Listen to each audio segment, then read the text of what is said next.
All right, I'm going to call the Kalamazoo County Board of Commissioners Committee of the Whole, November 19th, 2024 to order. First on the agenda, roll call, please. Commissioner Mazer. Here. Commissioner Morales. Chair Ray. Commissioner Strebs. Vice Chair Taylor. Here. Commissioner Wheeler. Here. Commissioner DeLue. Here. Commissioner Gisler. Here. Vice Chair Pro Tem Hepler. You have 5 present. Thank you. Next on the agenda, this public comment. This is an opportunity for residents to address the Board of Commissioners. Please give us the name and where you're from. You have 3 minutes, and please engage in respectful comments. Thank you.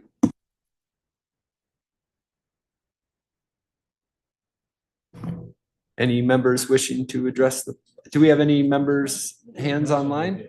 Chair, there are no hands raised. Okay. And Administrator Catlin, you wanted to introduce our new Office of Emergency Manager.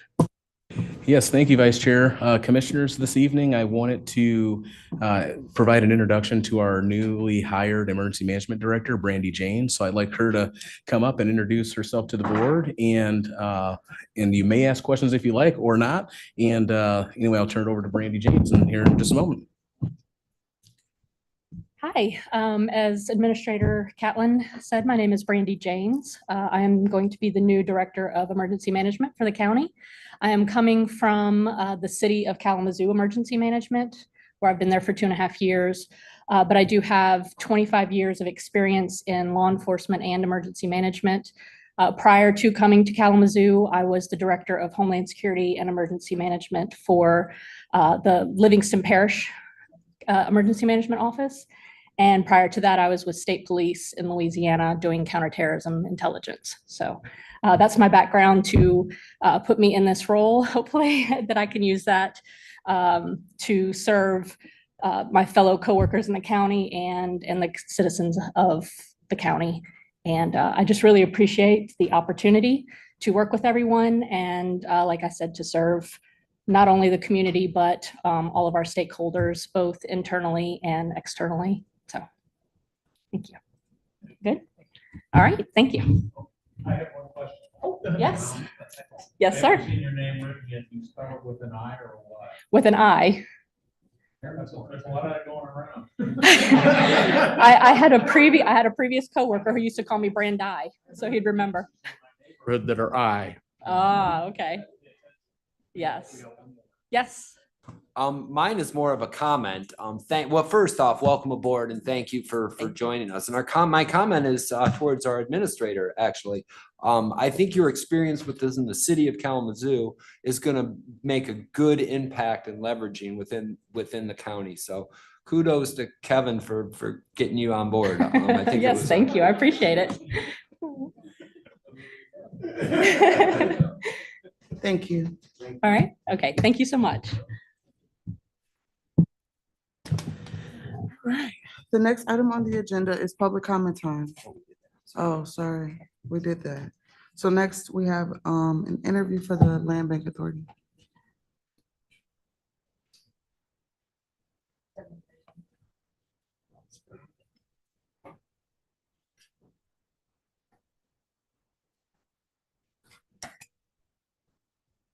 Maybe not. Ross. Chair, I believe they're supposed to be in person, actually. So if you just give us one moment, we'll check on their status. Sure, thank you.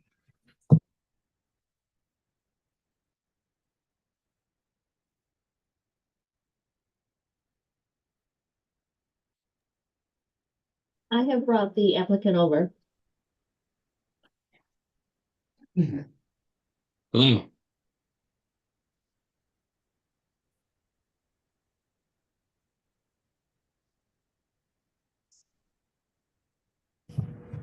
Good afternoon, how are you? I'm doing good, thank you. How's everyone else there? We're doing great, thank you. Thank you for taking the time to be here tonight or this evening. We'll all start by introducing ourselves. We'll go around, ask one question. At the end, we'll give you an opportunity to ask us any questions that you may have, and then we'll kind of go from there. Is that okay? Yep. All right, sounds good. My name is Tammy Ray. I represent District 1. And I have the first question. As soon as I pull up the questions.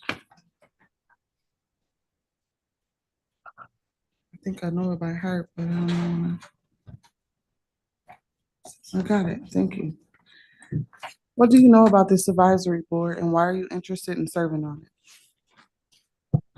So from some of my research, it looked like what you guys do is steward the public land that's available to the community, whether it's for projects or development purposes. So, being able to decide how that vacant land is used, for the community, whether it's, with parks or with, development that has a positive impact on the community. And part of my interest is one, getting a little bit more involved in the community, maybe a little introduction into politics. My current master's program is on public administration, so trying to get more experience in that field and just being part of an active member of the community. Sounds good. Thank you. Vice Chair, you want to take questions? Sure. Thank you, Chair. What experience do you have that is related to the work of the advisory board? And this could be professional experience or experience you have from the community. Well, I guess some of my experience, as far as kind of that stewardship mindset, my background in forestry and arboriculture, you kind of think about, it's not about what it is today, it's about what's future generations. So part of that stewardship mindset. I've been a manager and a crew leader, so being involved with projects with multiple people, having both people above you and below you, trying to coordinate everything with both the direction, and then also involved with my union at work.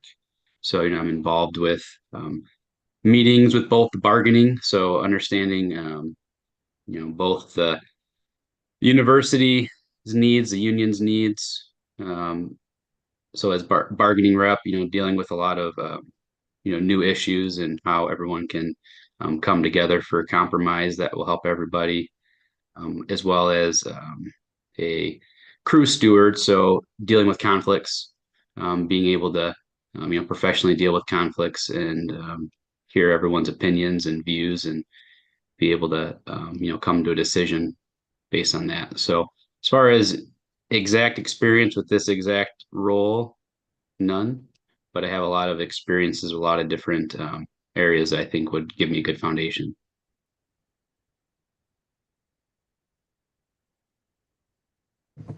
Hi, Wendy Mazer, District 8. Share what you have learned from working with people from different cultures. That's a good one because especially in my degree program, very involved with a lot of different opinions, different people's backgrounds, different cultures. So I think what's good about it at the beginning is being able to be upfront with everyone. What kind of what are your personal biases? What are your aspirations? What are your hopes for a project and then also what are other people's? So what I may value might be different from someone else with a different upbringing or a different culture. But I think it's important to try to put those things out in the beginning, so that people can kind of understand where you're coming from and maybe why you are focused on the issues you're focused on. So it's definitely that give and take, being able to at the beginning understand why everyone feels the way they do. And then at the end, it's all about the community. We are an ever-growing, diversified community in all aspects. So I think just being able to ask the right questions and being able to understand that everyone's got their different opinions and understanding why they value those things, I think helps to come together with common ground. Thank you. Good afternoon. I'm John Gisler. I represent 5 of the 15 rural townships in the county. and I'd like to know what training and education you have received in diversity, equity, inclusion, and justice, and how will you use what you've learned in your work with this advisory board? Okay. So I have a little bit of experience with just Western in general. There's um, every once in a while we'll get maybe a training module from HR that's pretty broad, but I would say that the majority of my training experience discussions has definitely come from my master's program. It is very heavily focused on kind of the DEI because as a public administrator, working for the public, you work for people that aren't just like you work for the entirety of the community. So a big part of what I've learned is part of what I just answered Wendy with, um, being able to listen to everyone's opinion, being able to understand why they value the things they value, being able to express why you value the things you value. So I think the biggest part is giving everyone a chance to have to voice their opinion, to at least being able to be heard. I think is probably the most important part. And then once you have all the different ideas, being in a big discussion on, okay, why are these ideas better than those ideas? So that everyone's kind of involved with that decision process, or at least why that decision was reached. And I think the biggest part of it is just respecting people's opinions and giving everyone an opportunity to share. Thank you. Hi, Mr. Brown. I'm Dale DeLue, and I appreciate your interest in serving on this board or any board. Can you tell me what you expect this advisory board to give to the community, and how can you help the advisory board in that work for the community? Well, without having a very thorough background in everything that you guys do, based on what my assumptions were, as far as providing for the community, you guys are thinking about how you can, utilize the county's resources for the betterment of the community, and you're looking long term. If you guys are putting a property into a park, you make sure that park's in a good location that's going to serve the community. But you're also having to deal with the resources of maintaining that.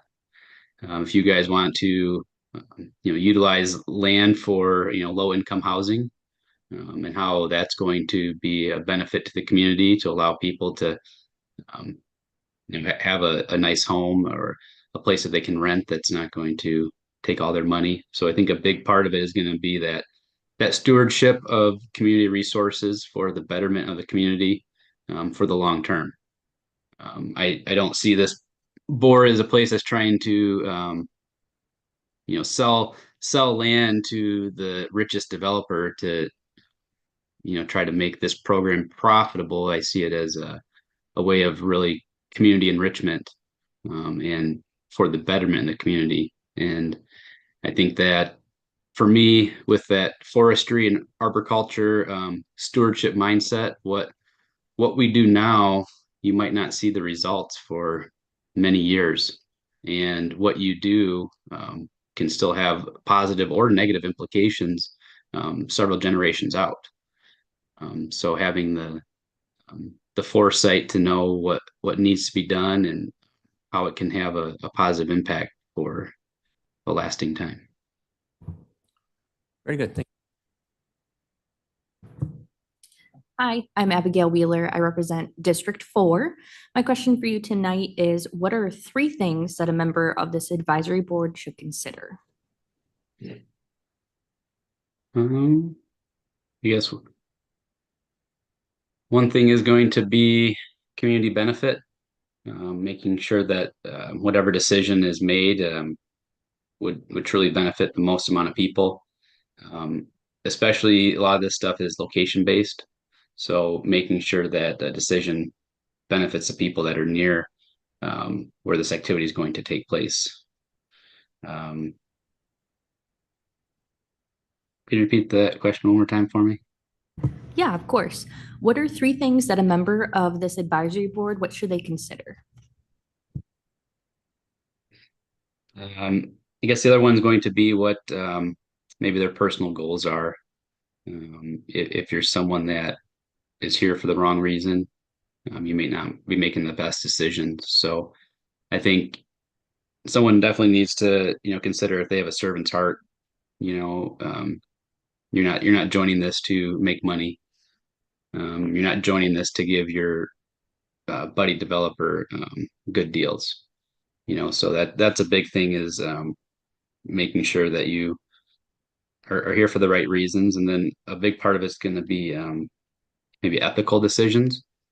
Um, it's a huge part of my program is the ethics behind a lot of decisions in public management, and just making sure that ethically the decisions that are made and the questions that are asked and everything is, I guess, in a sense, above reproach, so that when people see this board, they know that it is truly for the people. Great, thank you. What is the greatest strength that you will bring to this advisory board?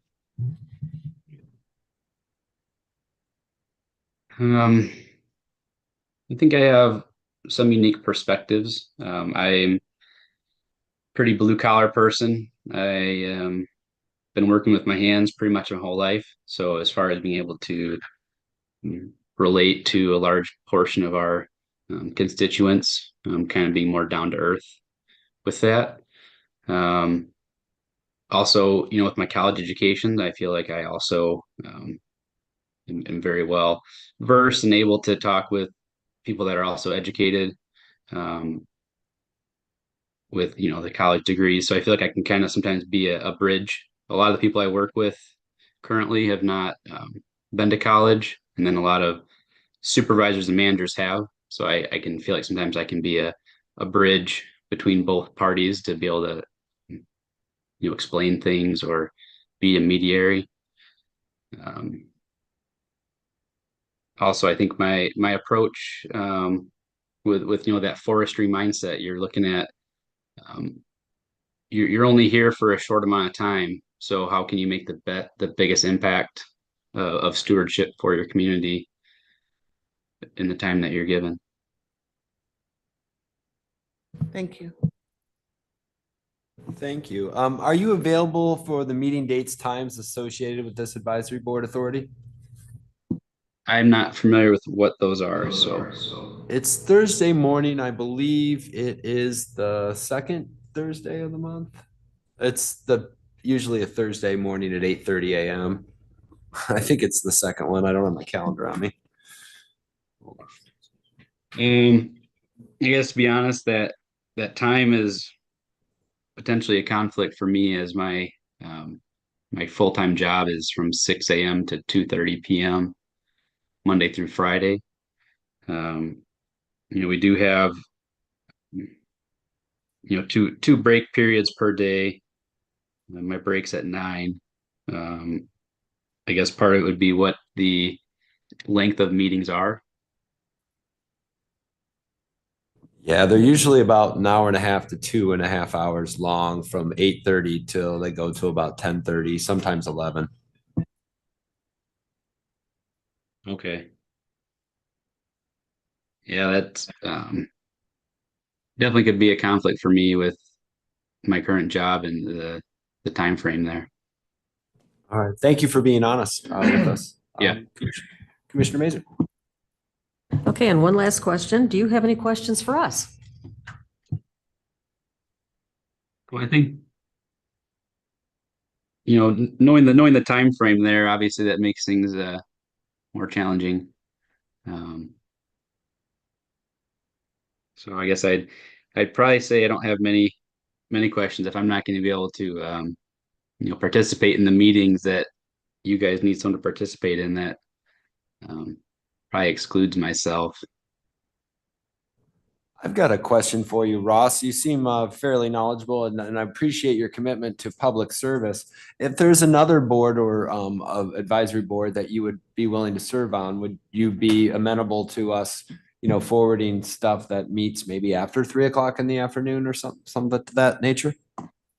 Yeah, and when I looked at I learned about this through that Facebook advertising where all the different boards were putting up open positions.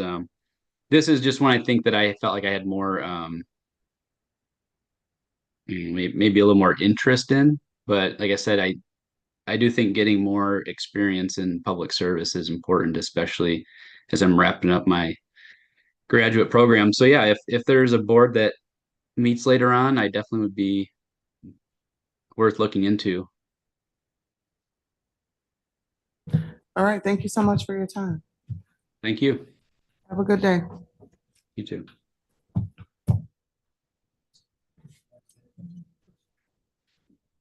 Yeah.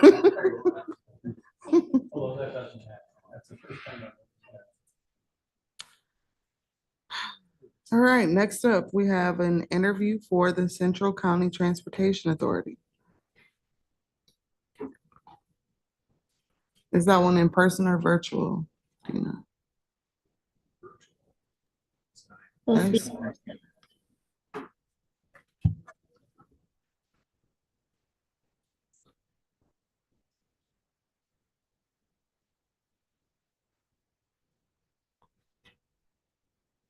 I think she said in person.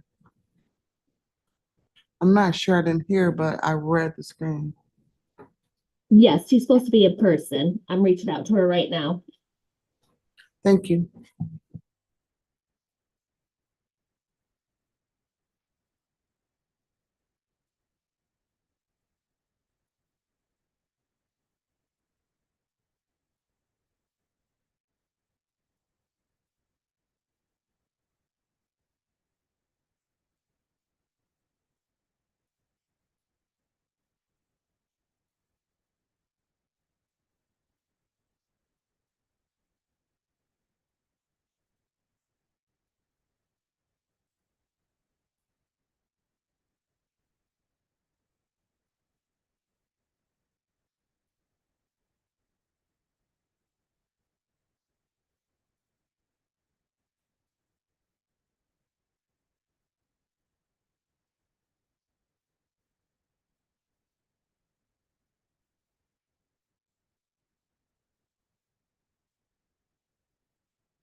Hey, Chair, we would just suggest moving on in the agenda and then we can probably circle back when Dina makes contact with the individual.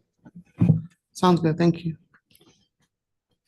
All right, so next we have review of accounts payable and payroll disbursements, followed by the monthly financial report with Director Post.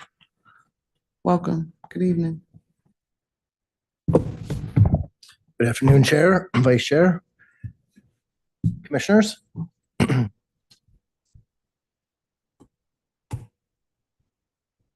All right, this evening we've got an accounts payable claims list totaling $3,591,164.34 is presented for review. Of this total, the Board of Commissioners is asked to approve claims totaling $3,459,423.45. Payroll disbursements totaling $4,308,239.17 are presented for the November 8th general and special and November 15th elected payrolls. There are no conflicts of interest with this batch of claims. That being said, we welcome any questions from the board. Any questions? All right, seeing none, thank you. Thank you. All right, we'll segue the monthly financial statement. We've been providing statements each month beginning in June. So I will reserve the right to go over those unless the board would like me to expand on those. But just a few comments to notate central service cost. We are planning on the next board meeting in December to shore those up. We're estimating about $1 million in central service cost recovery. We will reduce, but to offset that, we will also reduce a transfer from the general fund to charge that indirect cost. So that really becomes a wash. We just want to remove that to kind of clean the books up to be more accurate.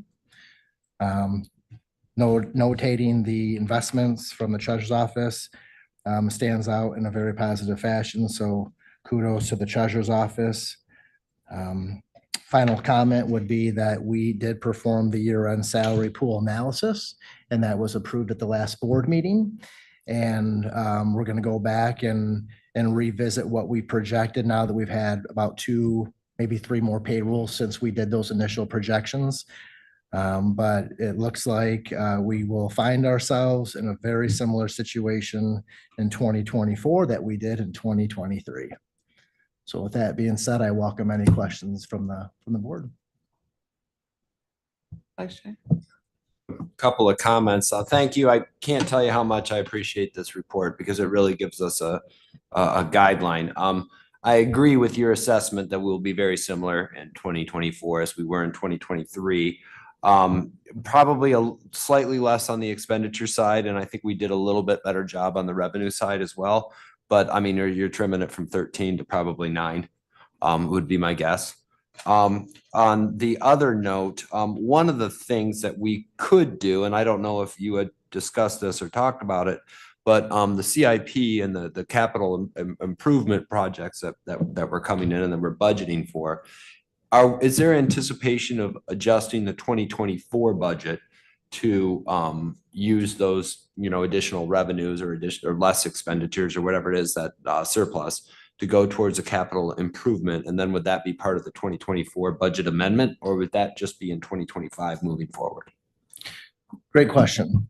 So the way that the capital improvement program is set up is they have correlating project strings with each of those projects. So I know that there's some new meetings that take place that never occurred before that involves administration, finance, primarily, and some IT.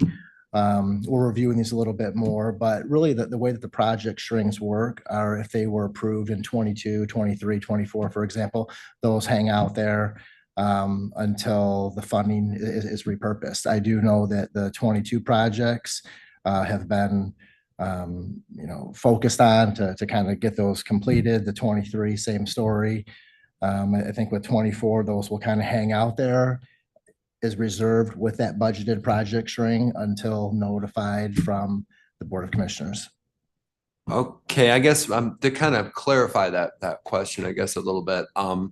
The probably 4 million, I'm guessing at 3.8 million that will probably be underspent in salary pool, the couple 100,000 and I guess the surplus for 2024. Are we anticipating doing a budget adjustment in December of 2024 dollars so that we can move that to capital? Yeah. I would like to thank my teammates from administration over here. Yeah, we do have the golden ratio policy in place. So one of the benefits to allowing for 24 just to kind of unfold and let the actuals be what they are is when we do close the books in 24, once that audit becomes final, in recognition of whatever amount does exceed revenue expenses, that balance would apply towards that policy, to answer your question. So yeah. So we're going to wait till the audit for June next year then to answer that question. That is a fair statement. Correct. Any other questions? No. All right, thank you, Ryan. Thank you. All right. The candidate for the CCTA is no longer interested, so we won't have that interview tonight. Oh, look so bummed.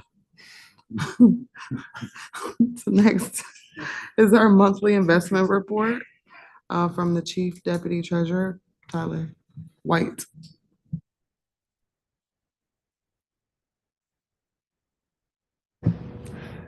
Thank you, Chair. As of October 31st, the county's investment portfolio has a par value balance of $187,020,560.71 and a market value of $185,749,246.29. This has a mark-to-market variance between our par and market values of $1,271,314.42.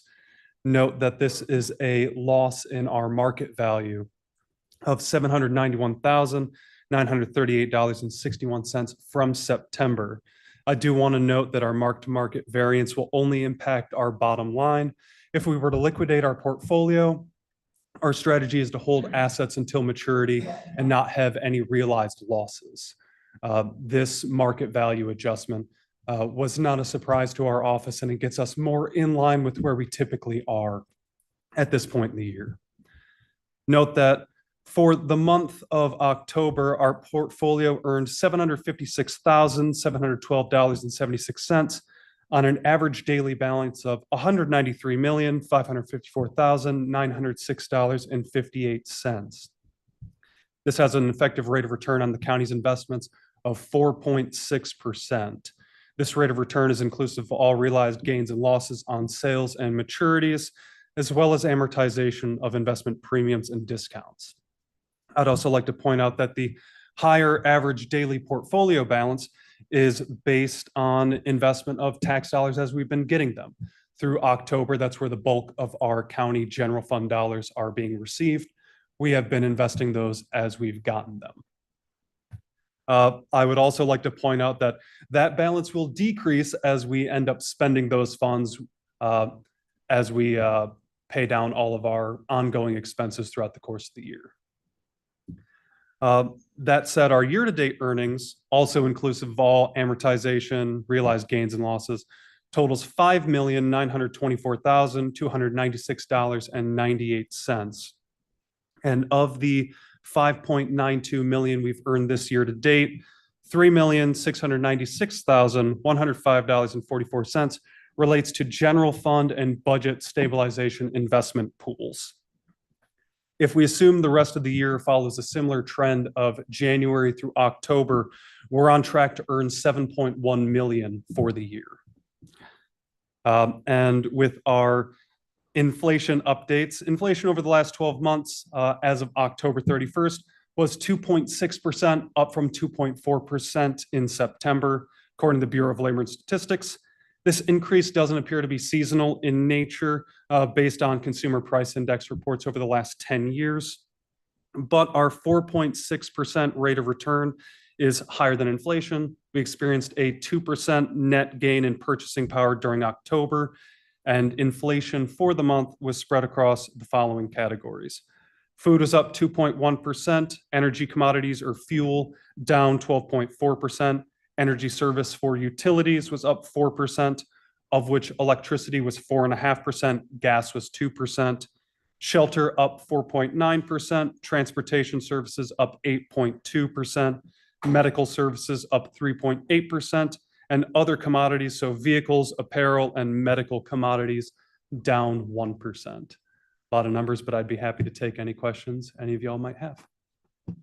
Thank you. Any questions? No questions. Thank you. Appreciate it. Thank you. We're moving right along. Any other items? We have the Lady Justice financial discussion. Kevin, you want to give a brief update on this and then we can have a discussion? Absolutely, Chair. So, Commissioners, we have a discussion before you about Lady Justice, a loan and logistics cost consideration for tonight. As you know, we dedicated the building to Judge Charles A. Pratt on September 7th, I believe, this year. And so that came with an announcement that we would have a potential partnership with KVCC Museum to accept the Lady Justice statue on public or on permanent loan rather. And that comes at a cost. As you are or may not be aware, the KBCC Museum is highly accredited through various professional associations and associations that they're part of. And so they have certain requirements that they must adhere to and comply with. And so if they loan us a statue or piece on permanent loan, we must also comply with those standards so that they do not compromise their accreditation essentially. And so the cost is quite high, and most of it has to do with conservation and stabilization work. So I included a budget in there. Essentially, the total cost comes to $97,000 and some change. And so that would include everything that would be included as part of an exhibit. What they would envision is essentially hoisting up Lady Justice so that it's out of arm's reach. They don't want it to be touched by the public, things like that. And so what they would do is put it up on the wall somewhere, probably recessed into the wall, and then have an electronic educational display that would explain, sort of the background about Lady Justice and so on and so forth. I can say that this effort is highly supported by both courts. So 8th District Court, Chief Judge Kathleen Hemingway, and Chief Judge of Circuit Court, Judge Gary Jaguar, as well as our prosecuting attorney, Jeff Getting. So they're all supportive of this project and the partnership. It's just a matter of obviously getting a sense of the desire of the board and how we want to move forward with the cost proposal as presented. And I'm happy to answer any questions, but definitely want to entertain a discussion. Thank you, Kevin.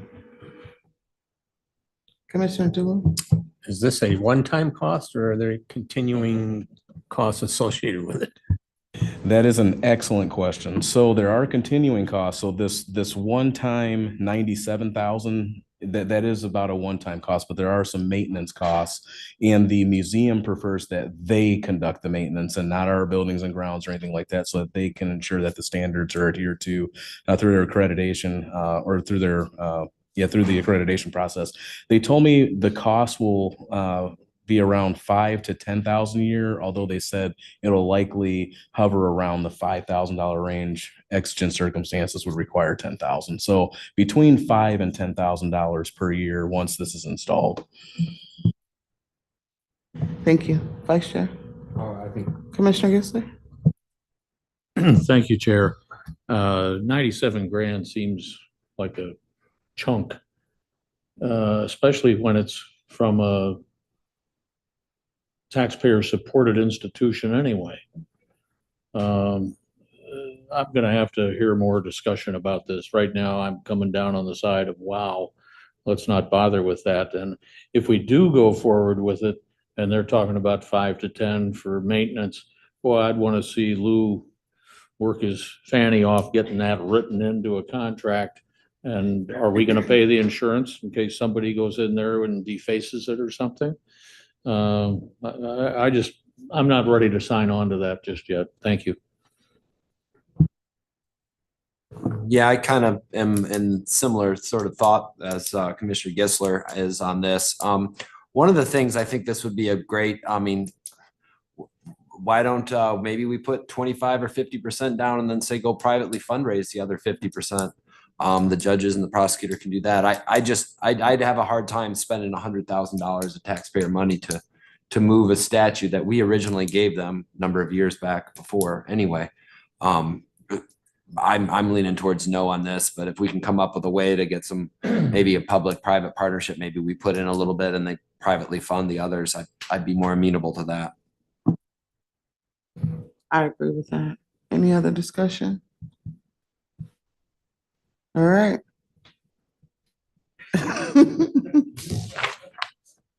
Thank you, Chair. What I will do is circle back with KBCC Museum, their director there, and share some of the conversation that we had and see if they can come up with some ideas on as far as public-private partnerships or other financial partnerships that we may be able to entertain. So I'll at least circle back with the board at a later date. Thank you. Thank you, Administrator. Next, we have disaster relief for Pavilion Estates transportation discussion. Administrator Catton.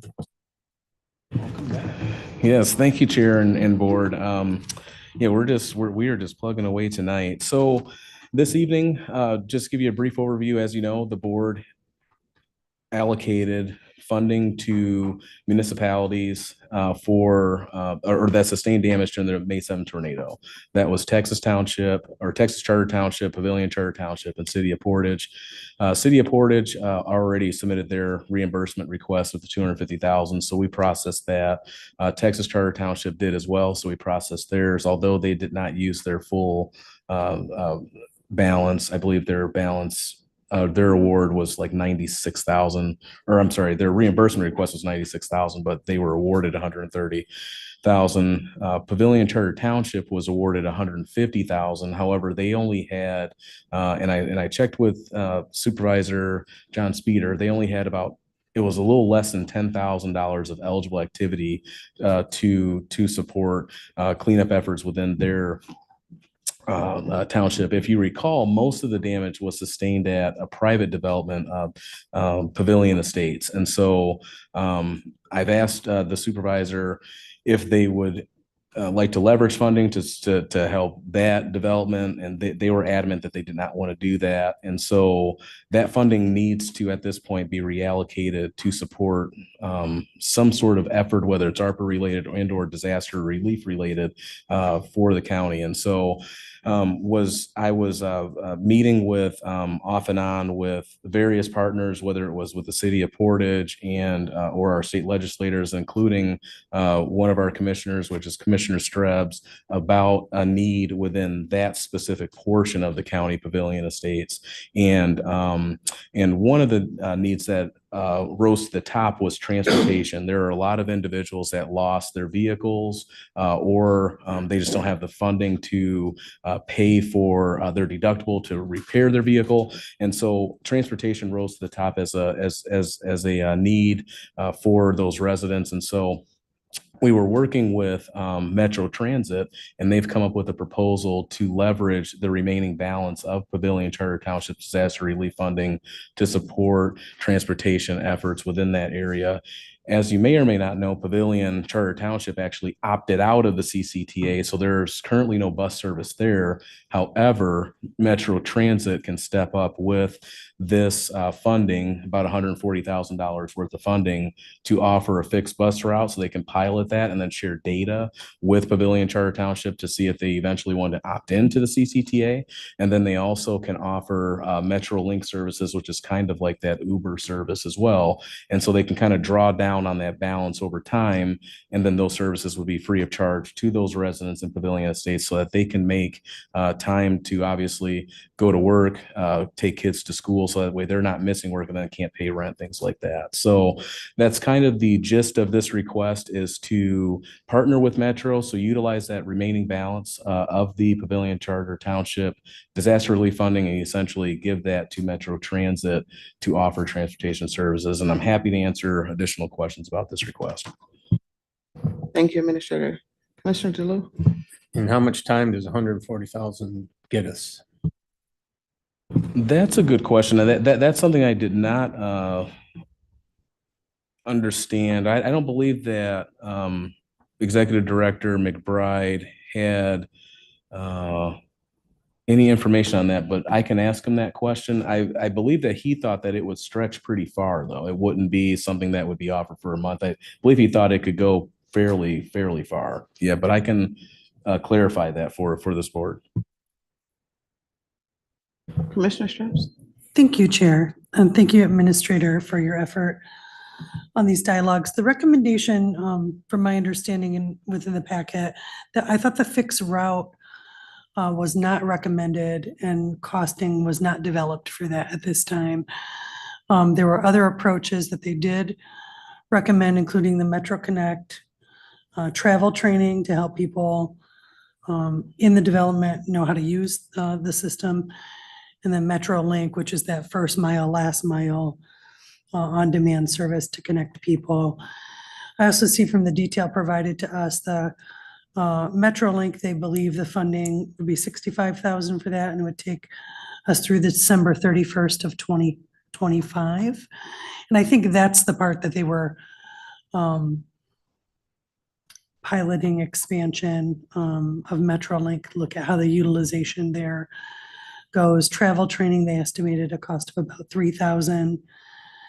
And then the Connect service, about 7,500 to get through December 31st of 2025. So the estimates provided are sort of like below the 130 that we're discussing. So potentially some clarification on that, but it looks like their estimates take us through the end of 2025 and would help support folks at Pavilion Estates. Thank you. Commissioner Dulu? Yeah, this is probably more for Commissioner Straps because she's always involved in these things. Well, first of all, I like the timeline going through 2025. But in your discussions, is it not possible or feasible for any way for the county to help these people directly? I mean, they were talking about issues with vehicles and rent and I don't know, are we not in a position or is it just not possible for us to help individuals directly? Madam Chair, thank you.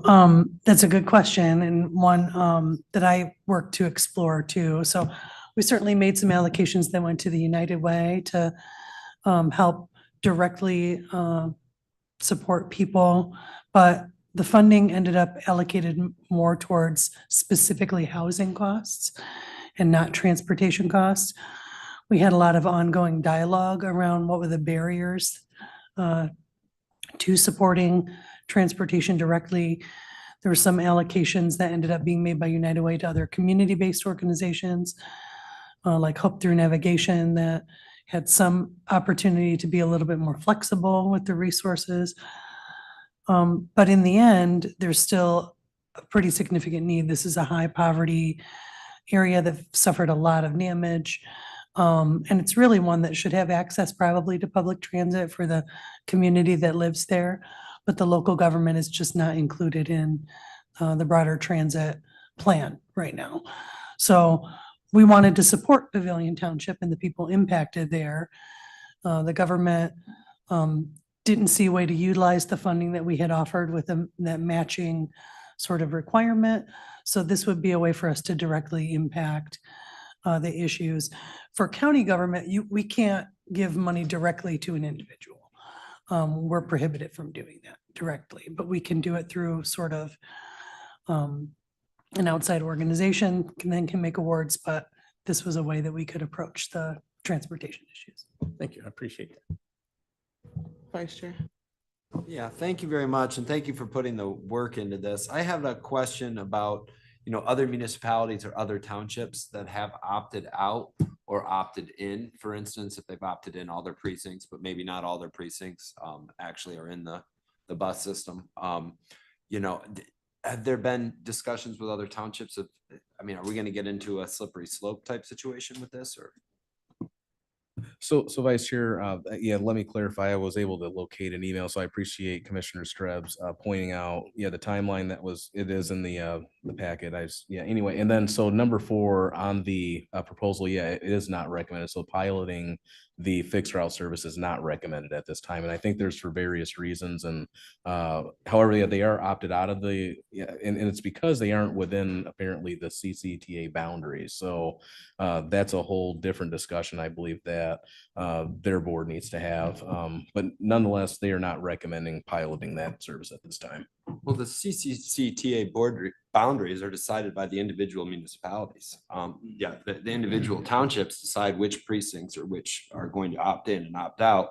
For instance, the city of Portage has, I don't know how many precincts, but 2 or 3 or 4 of the townships or the precincts are subsidizing the rest of the system, and that there's no fixed route system in the very South Portage, but Portage decided to opt in their whole city. Same with the Oshtemo Township and others. I think Comstock opted in a couple of their precincts and then a couple. They have one. They have that's one? not part of it, and they talked about it last night. Okay. So certain townships have different ones. I guess I think this is a great idea and I don't want to say no to it, but I just think that the unintended consequences, make sure, Cooper and Texas and all the other ones that are partially opted in are okay with this, because I'd hate to get into a Me Too sort of situation of Cooper saying, hey, we're paying our one town, one precinct, and you opted in this pavilion with your general fund or with your ARPA or whatever money, we'd also like to get opted in. So I'm just FYI. Thank you. And I think, it's a important discussion to have with municipalities and with government about the value of participating in public transit. And certainly we've been able to just provide support to the other municipalities in another way that were impacted. But we still have a great need here in Pavilion Estates. It doesn't impact the entire township. This is really targeted specifically at the portion of that community devastated. And so it really provides that transport to them. Yep. That helps. It's just Pavilion Estates, not like a specific precinct within that township. Okay, that alleviates some of my concern. So I have a question, Commissioner Shrubs. The MetroLink program, it's estimated $65,000. So what does that look like? Are they charging us per ride, or like what exactly does that look like? Yeah, thank you, Chair. That would be my understanding. So this is an estimate. The utilization for MetroLink, certainly unknown here, but what it would do is then pick the individual up at Pavilion Estate, link them to the fixed bus route closest to them. There would be no cost to them for that, so it would be per ride. And if it's not utilized to the extent they project, then we would be underbilled as projected. Does that make sense?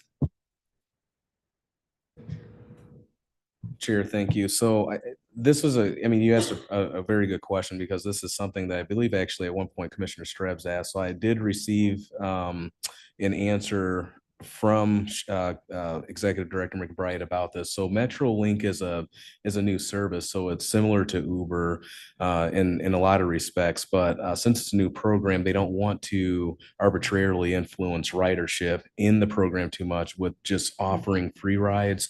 So they're contemplating, right, because the program's new, offering a kind of a kickoff promotion so that individuals within Pavilion Estates would be able to redeem 10 free rides so as to not skew the data. And then after that, the cost per ride would be $1.50. So it's a nominal amount, but they don't want to offer just unlimited free rides because it could skew the data associated with their program. Some of that funding that they receive is federal funding, so they just don't want to skew it too much, if that makes any sense. So. Okay, so for clarification, 10 free rides, like per person, and then the individual be responsible for $1.50 per ride after that?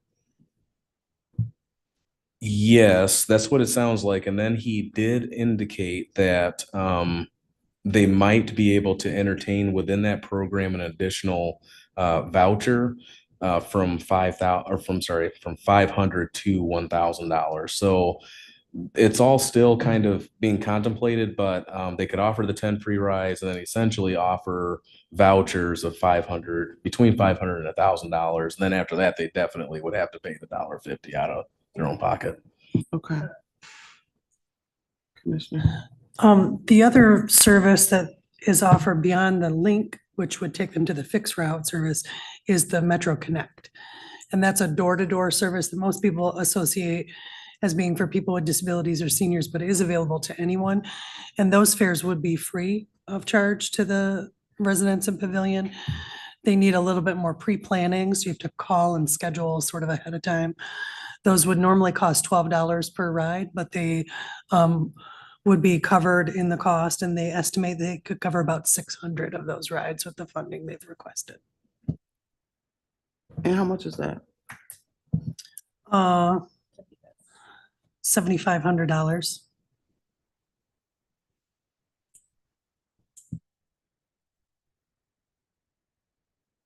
Commissioner Gissler. Yes, thank you. Pavilion experimented with bus service. I'm guessing 6 years ago. It was pre-COVID anyway. And they ran a Meredith bus out to Pavilion Estates, went through the loop by the administrative office or the clubhouse or whatever you want to call it, and then went back. And the participation by the residents, I understand, was not that bad, but it took a bus that didn't have the 12 minutes, I think it took to get out there, pick people up, and then get back to the usual route. So it went on for, I don't know, a few months. And it didn't sound like a bad idea, but they weren't ready to put another bus into service. And I don't know if that, I don't think that predated Metro Connect. I think the van service has been there longer, but Metro Link certainly is brand new, still in the experimental stages. Excuse me, and I wonder if there's anything, and Sean, I'm sure, is working with at this in the back of his head. There are employers that, like the two hospital systems in town, that provide vouchers for their employees to, it's part of their compensation. I don't know if they pay taxes on it or not, but certainly Bronson, which I'm more familiar with, if you're a Bronson employee, you can, and you need it, you can get a voucher that lets you travel in the bus system to get there. I don't think it's a done deal by any measure, but the owners, I would think, and there's been a change of owners, what, every 2 or 3 years, it seems, of that Pavilion Estates. Maybe the people that own it now, I think they're of a different variety than the owners in the past. And maybe they would look at the idea of providing vouchers so that the bus or the Metro Connect could come out there and be compensated in some way by a voucher that the estates organization would have purchased. And again, I bet you Sean's all over this. I haven't talked to him in a while, but he's a pretty creative guy when it comes to getting people moved from one place to another. But as Jen mentioned, one of the big things that's hard to imagine for a lot of people is that this is not just for disabled folks and for seniors. If your car needs service and you can't get to work, it'll cost you as a young person $12 each way. And maybe you pay the $12 to get in, and then you have your spouse or neighbor pick you up and take you back. But that still beats renting a car from Avis or Enterprise or Hertz or somebody. So there are other options. And I think now the whole thing is being looked at. And if Speeder's heavily involved, he's the Pavilion Township Supervisor, as you said. He's first-rate guy, and he's pretty creative too. So if we got McBride and Speeder and Kevin kind of kicking the tires here and seeing what can be done, maybe something can be done.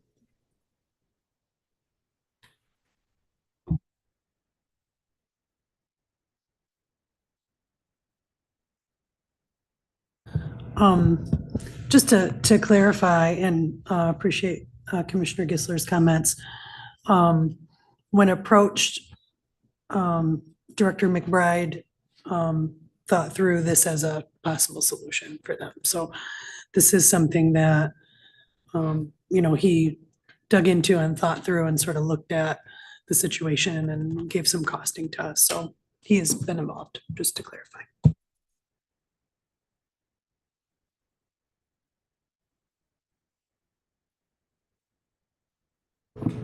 So, Vice Chair. Sorry. So I guess, are you asking us, Kevin, of which ones that we kind of this amount remaining of 167,000?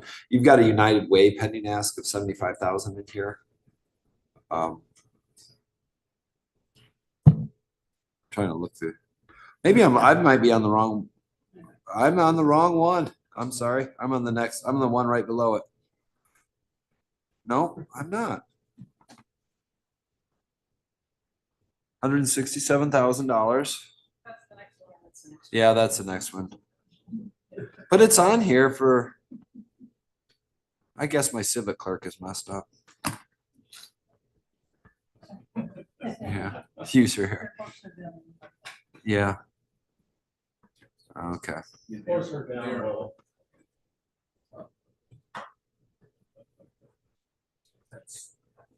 So I guess you're asking which of these that we're good with, or all of them?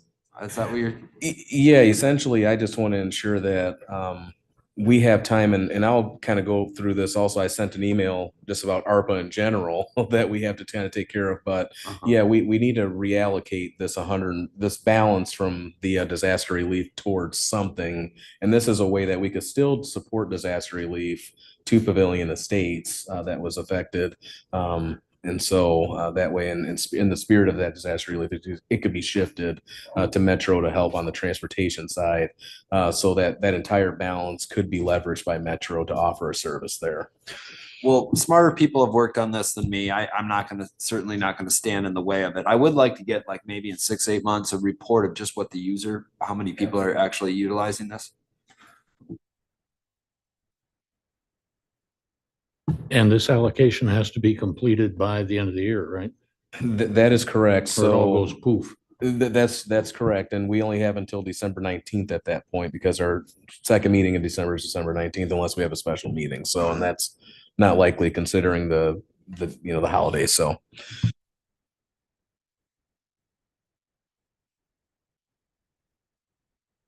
Nobody else? So I'll just add my 2 cents. I will be in support of supporting the, excuse me, Metro Connect. Excuse me, maybe increasing the rise from 600, maybe doubling it. Just not sure if it makes sense to go with both of those options, or even covering the cost of training. Like, I don't know that we need to pay to teach people how to utilize the bus system. I think there are already enough information provided out there on also the internet, but I would be in support of funding the Metro Connect, maybe just increasing the number of rides from 600 to maybe double, and then getting an update in 3 months, seeing if it's being utilized, and kind of going from there. Because I don't want to say there's not a need, because I don't know, but I don't foresee us having the need of spending $137,000 to provide bus service to one area. Just my opinion. Any other comments, Commissioner Ships? Thank you, Chair. One thing I just want to try to elevate there, that Metro Connect, I think, is a very valuable service, but it's not like supporting people who are frequent users of Metro Connect for many, many years. It's not as quickly on demand. So if I know my work schedule for next week, I can call and schedule MetroLink stuff. But if my, Metro Connect rather, but if my child has an earache and it's something that I like need right now, I'm not gonna be able to get to that Metro Connect service, whereas MetroLink, I would be able to do it. I could call it now, get it to come, get me to the bus so that we can get where we need to go, rather than having to call a cab or whatever else. So I think there is probably benefit to having both of the services. Maybe we could just ask for some data after a little bit of time to see if we still need as much allocated, or maybe we can even decrease the amount that we target for MetroLink and increase the rides that we want to cover through Metro Connect. But there probably is a value to have both, so that the people there have some flexibility if there's emergent needs that come up for them. Yep, so that makes sense. And I understand the difference. My thought process was just, if we're limiting folks to 10 rides each and only 1 or 2 people actually utilize the service, and I need to go to work every day, like 10 rides is gone in 1 week of going to work. So that was kind of my thought process around that. So yeah, that was with the Metro Link. Right, but not the Connect. Correct. Yep. So I'm not opposed to utilizing both, but decreasing the amount. I just think $137,000 is a lot to allocate for this. Just my opinion.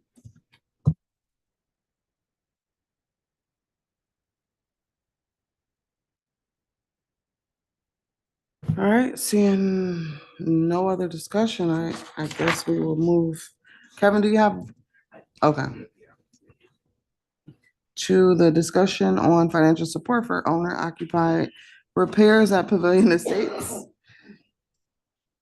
Director Balkamar, are you gonna talk to us about that? Honorable Chair, Vice Chair, I think I have the answer to Commissioner DeLue's question.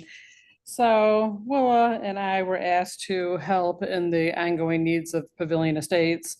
We've met with the owner of the park, Yes Communities, and the manager out there. And so obviously there's ongoing issues with the condition of the trailers, and there's also back rent issues. So earlier in the week, I met with the United Way and Kalamazoo Community Foundation. And Kalamazoo Community Foundation has enough disaster relief funds to pay all the back rent, so no one is evicted from their trailers. So that would clear up and get everyone on their feet. In this housing crisis, we really don't want anyone evicted. The second issue is the repairs. And so we went through every single unit, assessed all of the repairs. And we do obviously owner occupied. If it's a rental, I would assume that Yes Communities has insurance on it. So we came up with a number, which you can see in my board brief. The total amount of the cost is $292,000. Yes Communities has $50,000 that they'll contribute. I have a pending ask in the United Way. They have to take it to committee for $75,000. That leaves us $167,000. They would like the work done by year end. Obviously, it's supposed to snow this week and year end is fast approaching. So this is on the cow. If you would put it on the regular agenda tonight, it would give confidence for the other committees to approve it. It would also get the work started. If you don't choose to put it on the regular agenda tonight, if you gave confidence and I put it on the first meeting in December, that would still be okay. Your next question is, where is the funding coming from? Because that is always a good question. We had ARPA allocation for housing, $875,000. We spent $655,200 for AB 42, leaving a balance of $219,800. So you could use that balance and take 167 off there, which would be appropriate. Or we have previously generated funds of $631,200, and you could take that amount from that budget line item as well. So I leave that up to your good judgment. I don't really have a strong, whatever you'd like.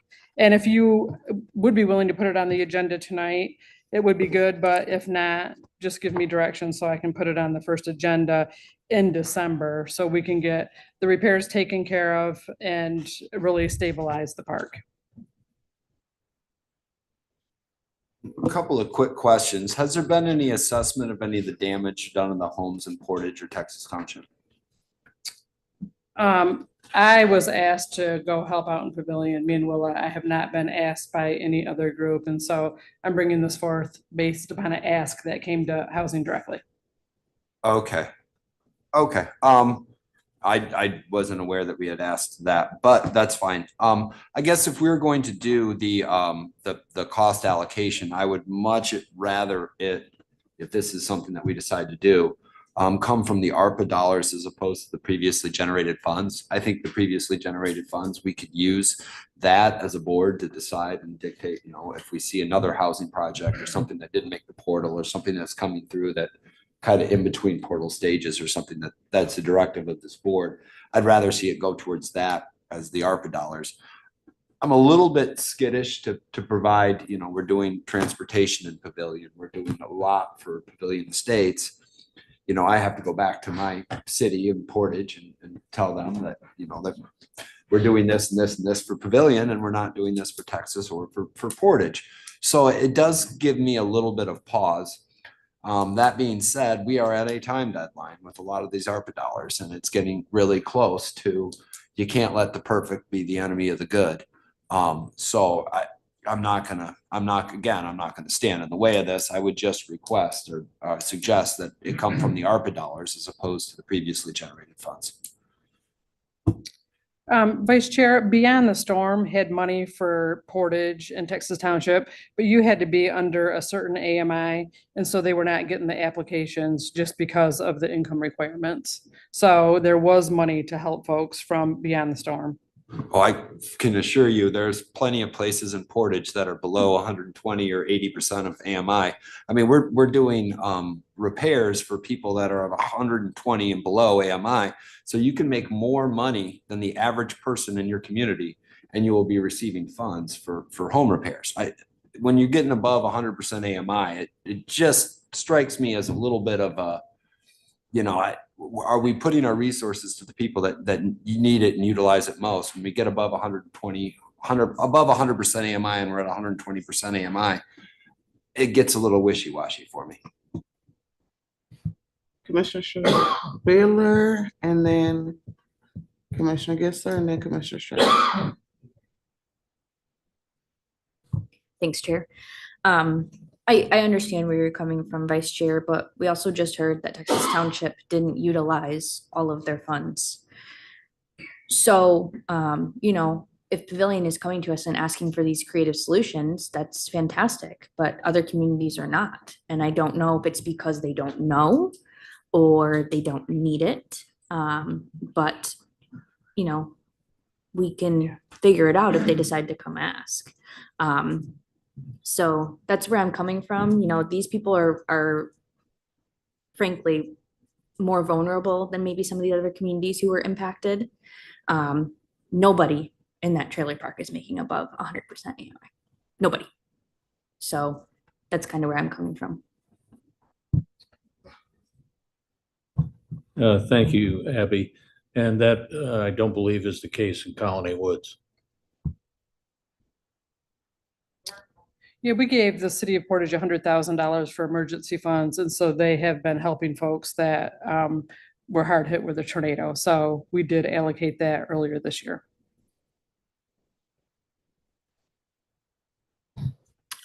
Thank you. I just wanted to elevate, I'm not sure how many of us directly saw the devastation in Pavilion Estates. But it was brutal in a very vulnerable population, and they're low-income people that live in this community as well. When you have a mobile home, having home insurance or property insurance is not required by law, so a lot of these properties would also be uninsured, which is unlikely with a lot of single-family homes that may have been impacted in the community. So certainly, it's understandable that the community wants to see us respond, and I think we have been responsive, but equity also calls us to take different approaches for different portions of the community with different needs. Yeah, just to clarify, to Commissioner Wheeler, we donated or allocated 150,000 to Pavilion Township. They've used 10. So the township it's not the township that's requesting this by any stretch of the imagination. I won't put words in their mouth, but I certainly would say that they're not the ones that are requesting this. I do agree with Commissioner Strebs and others that we do need that location. Nobody's making over 120%, or very few people are making 120% AMI. But my point is, and I'm not going to stand in the way of this, my point is there are low-income people in Portage and that did not have insurance, whose houses were destroyed. And I just get in a problem of picking and choosing winners based on geographical area. I wouldn't be doing my job as a commissioner of Portage if I didn't advocate for those that were, hard hit for Portage as well. So like I said, I'm not going to stand in the way of this. Just, in the future, my sort of overarching philosophical point is I have a hard time giving governmental subsidies that are people that are making over 100% AMI. I think that the limited resources, the more bang for our buck, are the people that are making under 100% AMI, the 80 to 60s. Those, I think, where you get the most use out of taxpayer dollars.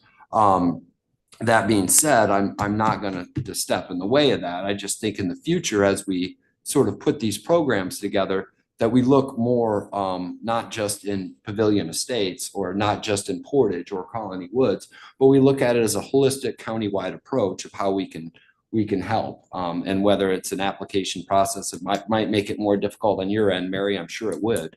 But I just think the overarching sort of philosophical goal of government should be to help as many people as we can from a broad perspective. You know, the Pavilion Township, we gave them $150,000. They utilized 10. Texas Township was 130, and I think they utilized 96 or 98 or something like that. Portage utilized every bit of dollars that we gave them. And it was devastation from Texas to Pavilion. So those are my 2 cents. Thank you, Vice Chair. Commissioner Wheeler? Thanks, Chair. If I'm not wrong, Mary, did folks have to match those funds? I'm not sure. That would Okay. probably be a Do you know, question for Administrator, if those Kevin. funds had to be matched? Texas Township, when we gave ARPA money to. Yes. Oh, Yes, so all funds were required to be matched from the disaster relief, yes. So a community like Pavilion, it's probably really hard for them to just pull out $150,000 to match those funds. They could probably figure it out, but places like Texas Township, who have millions of dollars sitting in unallocated fund balance, could match it pretty easily without really thinking twice about it. That's just my point. Not to mention that this is a very rare, strange, off-put thing that is really based on geographic location because of where it hit. So I understand where you're coming from, because we should look at this county as an entire county, but this is such a unique circumstance that I don't see the harm in helping them out. And like I said, if, you know, the city of Portage or Texas Township comes to us, we can figure something out. I mean, we have funds that we could use if we needed to, so.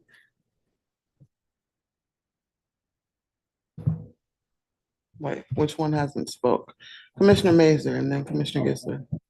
Well, I would be in support of this. I think that it's to help them out.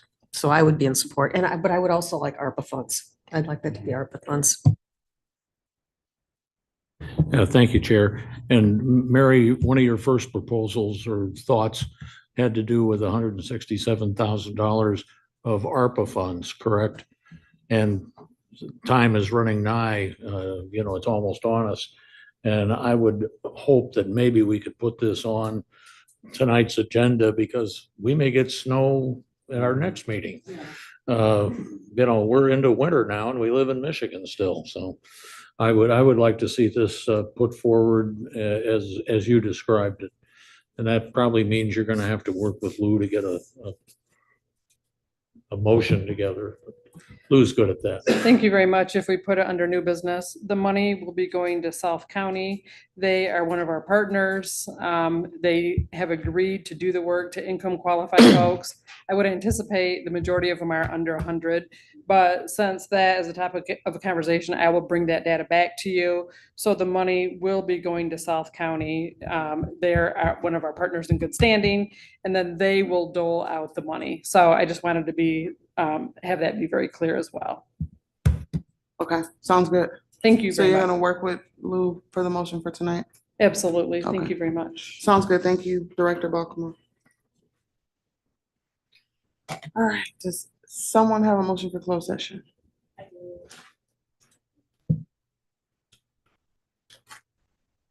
Abby's got it. No, I don't have it. Thank you, Chair. There are 2, so don't run away after I read the first one. I move that we enter into closed session pursuant to MCL 15.2681A to consider the periodic personnel evaluation of the county administrator controller. Support. All right, it's been properly moved and supported. Any discussion? All those in favor, say aye. No, roll call vote? Yes. All right, roll call vote, please. Commissioner Strebs, Yes. Vice Chair Taylor, Yes. Commissioner Wheeler, Yes.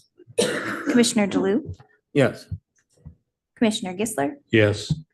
Vice Chair Pro Tem Pepler, Commissioner Mazer, Yes. Commissioner Morales, Chair Ray. You have 7 yes. And the second motion is that I move that we enter into closed session to meet with our attorneys regarding the legal opinion regarding the purchase of 3630 East Cork Street dated November 13th, 2024 pursuant to MCL 15.268H and MCL 15.2431. Moved by Commissioner Wheeler, supported by Commissioner Strabbs. Any discussion? All right, seeing none, roll call vote, please. Vice Chair Taylor, Yes. Commissioner Wheeler, Yes. Commissioner DeLu, Yes. Commissioner Gisler, Yes. Vice Chair Pro Tem Hepler, Commissioner Mazer, Yes. Commissioner Morales, Chair Ray, Commissioner Strips, Yes. 7 yes.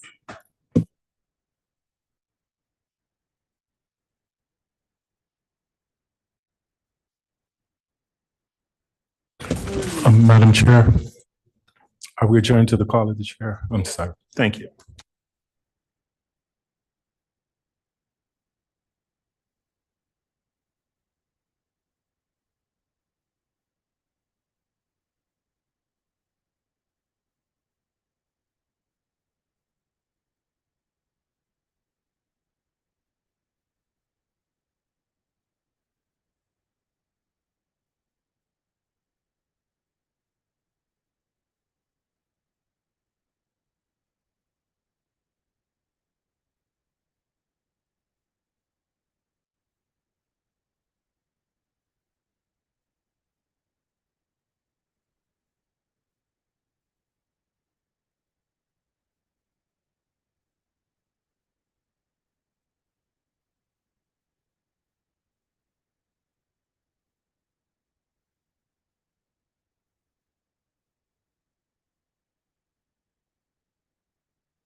I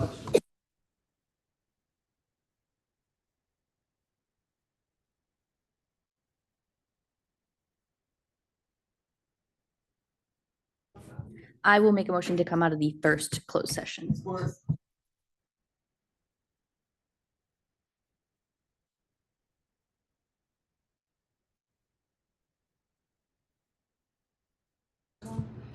I make a motion to approve the closed session minutes for the first closed session.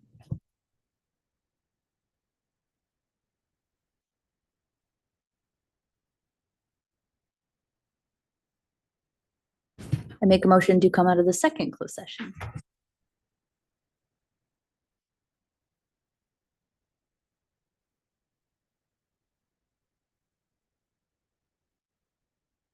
I make a motion to approve the second closed session minutes.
All right, we are going to call to order the regular Board of Commissioners meeting for November 19th, 2024.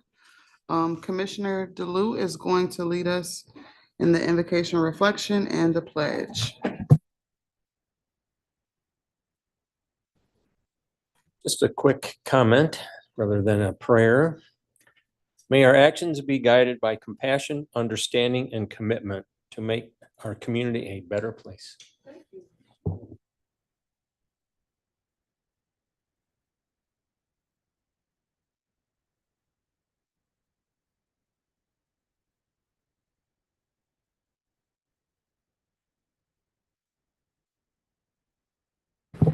Thank you so much, Commissioner DeLu. We're down to item number 3, roll call, please. Commissioner Mazer, Here. Commissioner Morales, Present. Chair Ray, Commissioner Strebs, Here. Vice Chair Taylor, Here. Commissioner Wheeler, Here. Commissioner DeLu, Here. Commissioner Gisler, Here. Vice Chair Pro Tem Hepler. You have 8 present. Thank you so much. Item number 4, proclamations. Commissioner Strebs will take us through the first one, and then Vice Chair Taylor will read the second. Thank you, Chair Ray. So I'd like to move the adoption of a proclamation honoring the memory of Jeffrey Reichertz in recognition of his contributions to Kalamazoo County.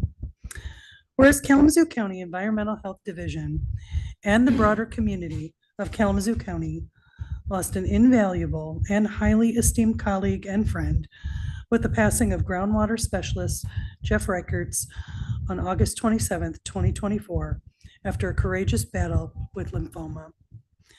And whereas Jeff Reichertz served as the surface water specialist and environmental health specialist from 2001 to 2012, and as groundwater specialist from 2015 to 2024, a total of 21 years.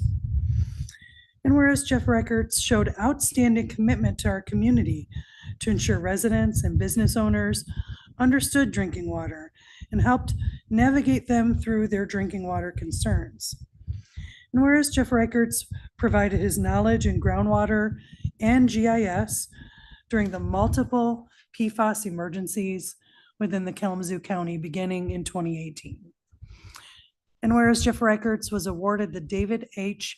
McMullen Young Professional of the Year Award through the Michigan Environmental Health Association in 2006. Whereas Jeff Reichertz utilized his GIS knowledge to assist many departments within Kalamazoo County Health and Community Services to display mapping of data to represent issues within our community.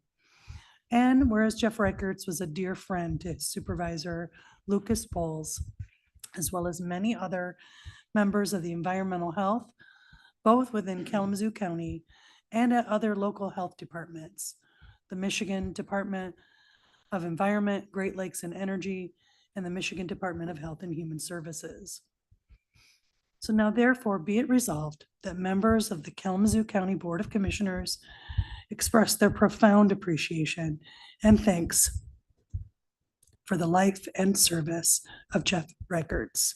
And be it further resolved that the Kalamazoo County Board of Commissioners extends their heartfelt sympathy to Jeff Reichert's wife, Annie, his children, grandchildren, parents, and siblings. Support. Thank you, Commissioner Strebs. It's been properly moved and supported. Is there any discussion? Roll call vote, please.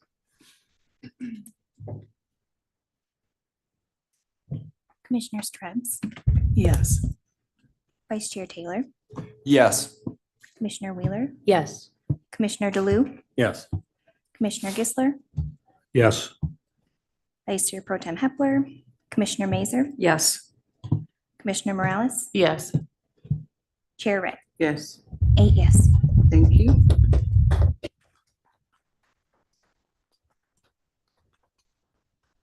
Chair, Manager Poles would like to come and share some comments with us. Please join us. Thank you. Yes, good evening, Commissioners. Thank you for reading that. Commissioner Straubs, I appreciate that. You've been on our Environmental Health Advisory Council. You worked directly with Jeff, so is Commissioner Hepler. So yeah, definitely, I appreciate that. I had just a couple of things that I wanted to write to read tonight. I worked with Jeff years ago, starting in 2012, worked directly with him. And then I supervised, and I say supervise in quotes because it was never felt like that. You know, we worked really closely together. There's just a lot of friendship with him. You know, we kept each other in tow. We had times of venting. There was times where you'd see us walking around the parking lot, and we'd usually be venting. And then if that stopped, then we would talk. He would tell me all about the birds that he heard. You know, he's a big birder, love birds. He could do them by sound. And he would quiz me too, and I'd just make up something. I didn't know nothing about birds, but yeah, he's just a great guy, a great friend. I really miss him. I know the sentiment really goes for others that knew him as well. Whether you met him just once or multiple times, he just had a big heart. And you know, a lot of times I hate to say, we tend to sugarcoat those that we've lost, but there's no sugarcoating with him. He just was a great guy. He loved to help the community, almost to a fault. Like sometimes it's like, Jeff, you need to get some work done today. You know, like he would just help everyone, and just love to help people, love to talk about groundwater with people. You know, he was one of those that if you came to the counter and you know, usually we talk through glass. He would always make sure he walked around, shook their hands, talked with them in the lobby. He just loved to work with people, and just a big heart. And he is just that piece of environmental health that will be missed. So thank you. I really appreciate it.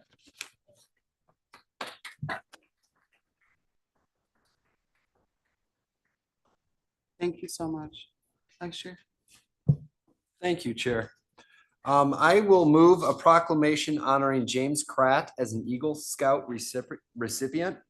Whereas Kalamazoo County, a place for families in the heart of Southwest Michigan, takes pride its sense of community and resident involvement. And whereas the vision of the Boy Scouts of America is to prepare every eligible youth in America to become responsible, participating residents and leaders who are guided by the Scout oath and law. And whereas the Boy Scouts of America encourage Eagle Scout candidates to complete worthy projects to improve their neighborhoods, their community, and the region. And whereas James is a senior at Portage Northern High School, he is actively involved in the school's men's choir and the choir at St. Luke's Episcopal Church. He plans to attend college next year, majoring in physics. And whereas James will receive the rank of Eagle Scout on October 9th, 2024, and whereas this is the highest award a Scout can receive, few youth move up through the ranks of Scouting, and only about 2% make it all the way to Eagle. And whereas for his Eagle project, James built a giant table and chairs to serve as a playground climbing structure at Wald See, the German immersion summer camp in Concordia language villages. James spent part of each summer at Wald See since he was 3 years old and wanted to give back to the camp as a sign of appreciation. Whereas James has grown into a well-respected young man that both Scouts and adults look to as an example. Now therefore be it resolved that Tammy Ray, Chair of the Kalamazoo County Board of Commissioners, hereby honor James Kratt as the Boy Scout Troop 244 on his achievement of attaining the rank of Eagle Scout, the highest rank in Boy Scouts.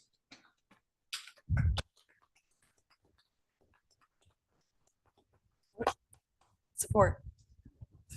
Thank you, Commissioner Strips. It's been properly moved and supported. Is there any discussion? Seeing none, roll call vote, please. Vice Chair Taylor, Yes. Commissioner Wheeler, Yes. Commissioner DeLu, Yes. Commissioner Gisler, Yes. Vice Chair Pro Tem Hepler, Commissioner Mazer, Yes. Commissioner Morales, Yes. Chair Ray, Yes. Commissioner Strips. Yes. You have 8 yes.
Thank you, Vice Chair. All right, so before we go into item number 5, I just want to mention that Vice Chair Pro Tem Hepler is excused, just for the record, for the minutes. So item number 5 is communications. I do not have any communications to present. Do any other commissioners have any communications that they like to submit at this time? Seeing none, we will now be entering into public comment. This is a time when anyone may address the board on any topic. If you would like to address the board, please come to the podium. Please state your name. Please limit your remarks to 3 minutes. Your time is displayed, and once your 3 minutes are up, your time to speak is finished. This is a time to provide input in a professional and respectful manner. Are there any members of the public who wish to make public comment at this time? All right, seeing none. I also do not see any hands raised online. We will move into item number 7, approval of the minutes. I will entertain a motion to approve the November 6, 2024 Committee of the Whole and regular meeting minutes. So moved. Moved by Vice Chair Taylor, supported by Commissioner Wheeler. Is there any discussion? Seeing none, all those in favor say aye. Aye. Any opposed? The minutes are approved. Item number 8, approval of the agenda. Commissioner Strauss? Thank you, Chair. I would like to move a addition to the agenda under new business for ARPA allocation for South County Community Services. Been properly moved and supported. Any discussion?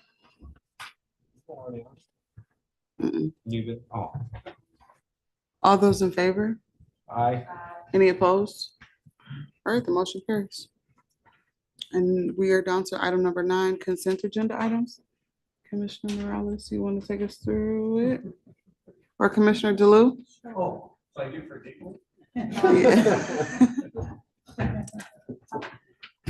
I would love it. All right, thank you. All right, all of them are 2024s. First one under administration, 1337, request for approval of an ARPA advance payment request from Playground L3C in the amount of $29,217.88 for engineering and environmental CPA and consultant expense. The Board of Commissioners, 1256.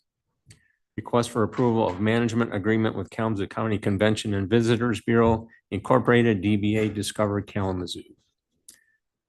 1221, request for approval of an amendment to a professional services agreement between the County of Kalamazoo and Angelina Barnes.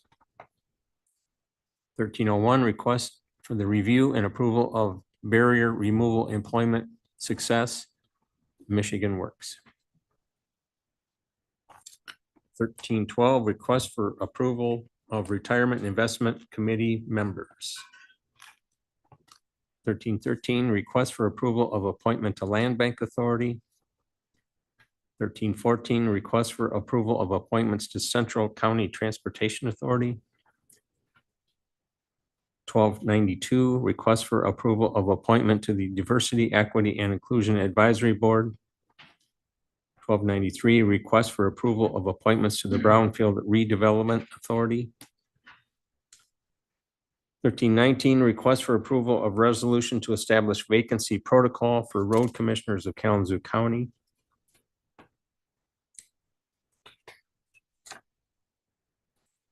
Under Circuit Court, 1275, request for approval of friend of the court budget adjustments needed to increase indirect and internal communications. 1244, request for approval and signature of the fiscal year 24-25 annual plan and budget for the Child Care Fund. Under District Court, 1262, request for acceptance of State Court Administrative Office Grant Award Contract with SCAO, and 2, to delegate authority to the District Court Administrator to serve as the authorized official in SCAO grant system. 1263, request for acceptance of one contract between Integrated Services of Kalamazoo and the 8th District Court, and to delegate the authority to the court administrator and or the chief judge to sign the document electronically within the applicable electronic system. Under Finance, 1035, recommendation for approval of accounts payable and payroll disbursements. 1282, request for approval of various budget adjustments and transfers. Human Resources, 1225, request to approve and sign a 3-year contract for workers' compensation third-party administrator services. Parks and Expo, 1303, request for approval of an agreement with the Parks Foundation of Kalamazoo County. 1304, request for approval and signature of contract amendment number 1 with Rizzuto Enterprises. Under the Sheriff, 1261, request for approval of and signature on agreement between Kalamazoo County Community Mental Health Authority, DBA Integrated Services of Kalamazoo, and the County of Kalamazoo on behalf of the Kalamazoo County Sheriff's Office. Under 1205, a request for approval to accept grant funds from the Michigan Department of Corrections. I move that this consent agenda items be voted on as one time by a roll call vote and be considered as a consent agenda by the board. Moved by Commissioner Toulouse, supported by Vice Chair Taylor. Roll call vote, please. Commissioner Gisler, Yes. Vice Chair Pro Tem Hepler, Commissioner Mazer, Yes. Commissioner Morales, Yes. Chair Ray, Yes. Commissioner Strebs, Yes. Vice Chair Taylor, Yes. Commissioner Wheeler, Yes. Commissioner DeLu, Yes. 8 yes. Thank you so much. Moving down to item number 10, we have no unfinished business. Item number 11, there is a new business item from Commissioner Strebs. Do you have a motion? Thank you, Chair. I move that ARPA allocation of 1,600, I'm sorry, can't speak there a second. ARPA allocation of 167,000 be granted to South County Community Services to assist owner-occupied housing units in Pavilion Estates with rehabilitation due to the damages from tornado May 7th, 2024, and that the administrator is authorized to execute the contract with South County Community Services.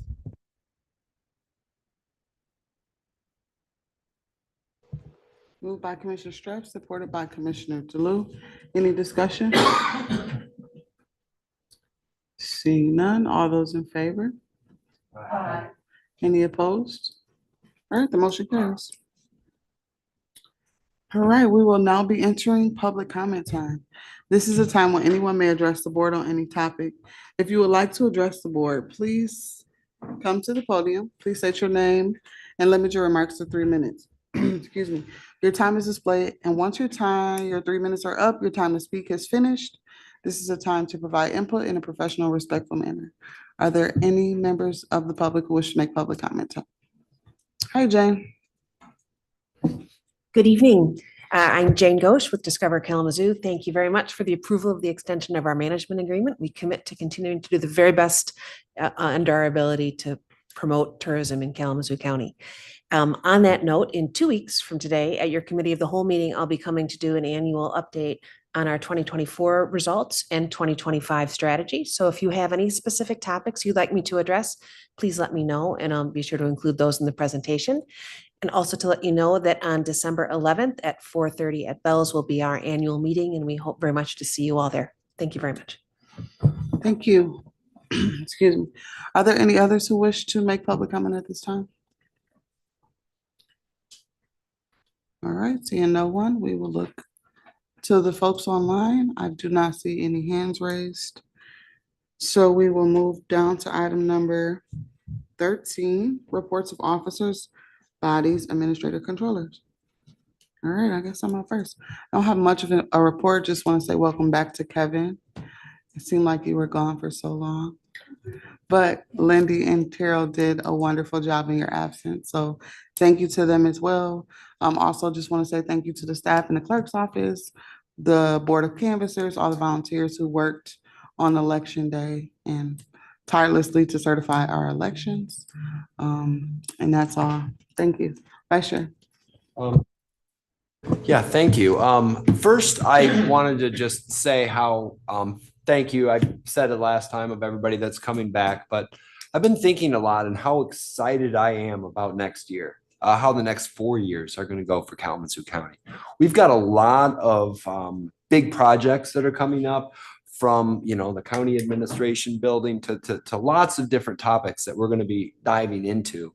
And I think we have the strides that we've done in 2 years. I was just talking with Commissioner Morales, Commissioner Strebs about it earlier. This, where we've come in 2 years, is truly remarkable. But I think what's really more remarkable is where we can go in 4 years from now. I mistakenly maybe used the term to describe the previous board as dysfunctional. This board is anything but dysfunctional. This is probably one of the best boards I've ever been a part of. We've got the leadership of our administrator over there, then his team. I do think that we're going to be making a shot of the 83 counties in Michigan. I'm going to mark my thing. 4 years from now, we'll be the best run county government in the state of Michigan. It's because of everybody around here and our staff. So thank you very much. It's an honor to work with all of you. Thank you, Vice Chair. Administrator? Thank you, Chair, Vice Chair, Commissioners. Honestly, on that note, because I haven't had a chance to congratulate everyone, I want to, take this moment to congratulate you all and let you know that not only I look forward to working with you and this great team, but our team, that stand beside me to, run county government and, do the goodwill to the public. And it's an honor to serve in this position, an honor to work alongside you all, the team. We just really enjoy coming to work every day. And I think that speaks volumes to, it's kind of our dedication to service, right? So, we look forward to the continued partnership and really are excited at what we have in the future, with our strategic plan, the board's priorities, the community's priorities. It's really exciting times here in Kalamazoo County. So we certainly look forward to it. I have about 4 or 5 updates. Sometimes I may have more, but we'll see. There's just a lot going on. So I was able to, obviously take some much needed time off, and I'm back and refreshed and ready to work. So we're getting at it. So as you know, we have an impending retirement of a department head, our HR director. So we've started a recruitment process for that position, and we're leveraging the assistance of an outside recruiter for that. And we're going to begin the process of vetting applicants, or candidates rather, and then putting them through a rigorous interview process to ensure that we have the best candidate moving forward for the HR department. And so we're looking forward to that. Our HR director's last day is January 2nd. She's spent a lot of time with the county, has done a wonderful job, and we wish her well. And so with that advance notice, we're able to begin this recruitment process so that there's not a lapse in leadership within that department, and because HR is so important for this county. So we're looking forward to that, and we'll keep you updated on that search process. I wanted to provide you an update on the emergency assistance grants that we will be receiving from the state related to the disaster that we sustained on May 7th.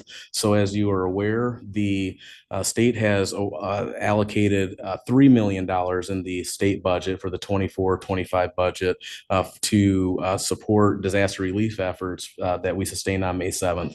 $1 million will be passed through Michigan State Police. I am told at this time, and nothing's finalized, that will have less restrictions on how it can be allocated and spent out in the community. The other $2 million will be funneled through the Department of Labor and Economic Opportunity, and that will have some strings attached in some way. And I just don't know what those are yet. It won't be, difficult to receive the funding, but there'll be some additional hoops to jump through, so to speak. So I'm working with Senator McCann's office to have that finalized, and working with him and his staff on December 2nd to begin the finalization of those documents and agreements. And then we can start working with our municipal partners and others in the field that, obviously sustained or were affected rather by the tornado. Lastly, the update I want to share, and I sent you all an email, and so we'll need to kind of begin working on this. And it's not super pressing, but we'll have to make a decision on how we move forward with ARPA, because there's some dollars out there that aren't are not basically they're not going to be utilized going forward. So we need to reallocate that for a purpose.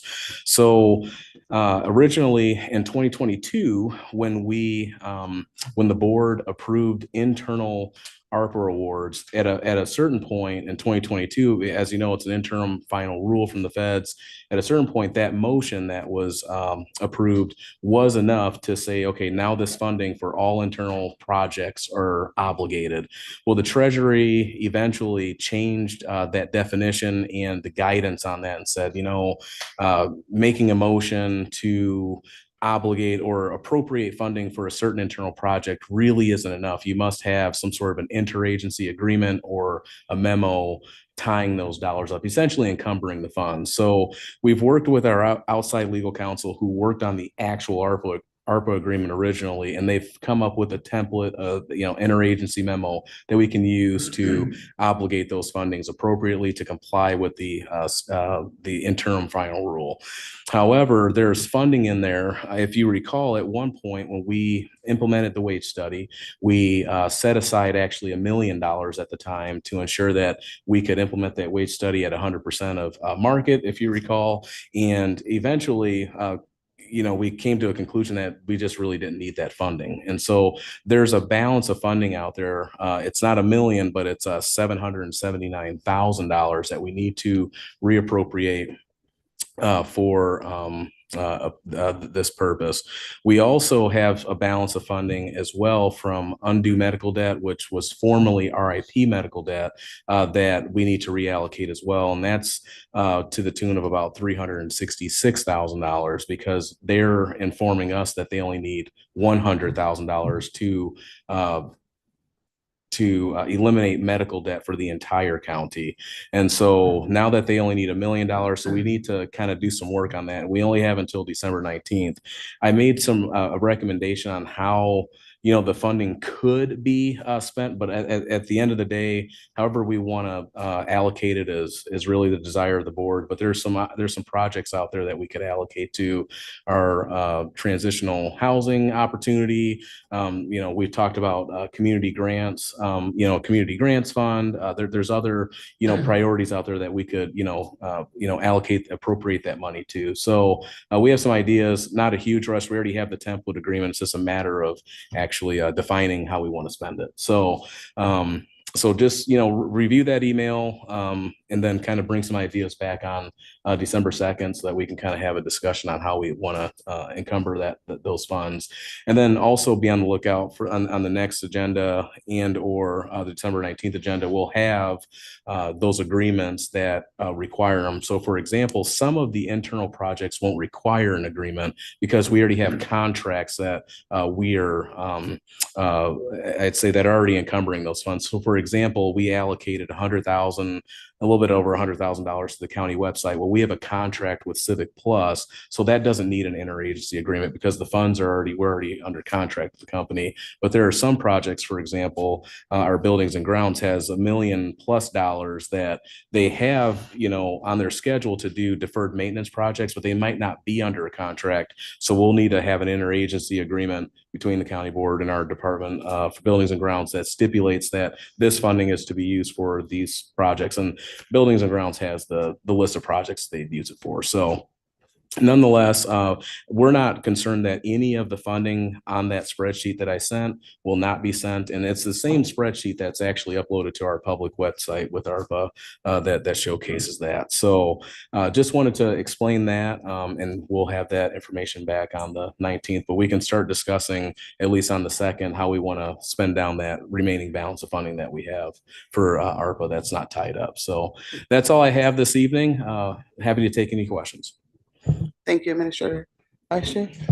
Thank you very much, Kevin. Just really quick on the three topics that I wrote down.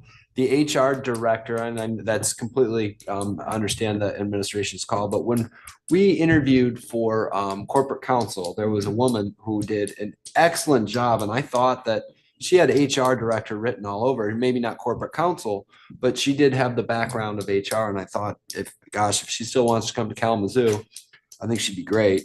Number two, on the I guess, the January 2nd, the emergency grants. Oh, the ARPA dollars. I don't have anything on the emergency assistance grant.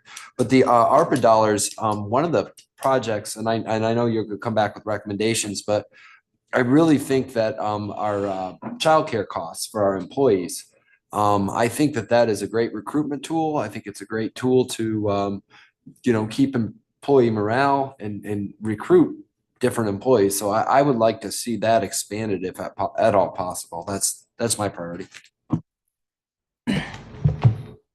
Commissioner Morales, did you want to say something? Excuse me. Along with Vice Chair sentiments, I would also like to, y'all know what I'm gonna say, my emergency fund. To keep that going. I'd like to have an update soon to even see how much we've utilized or if people our employees are taking advantage of that as well. Thank you.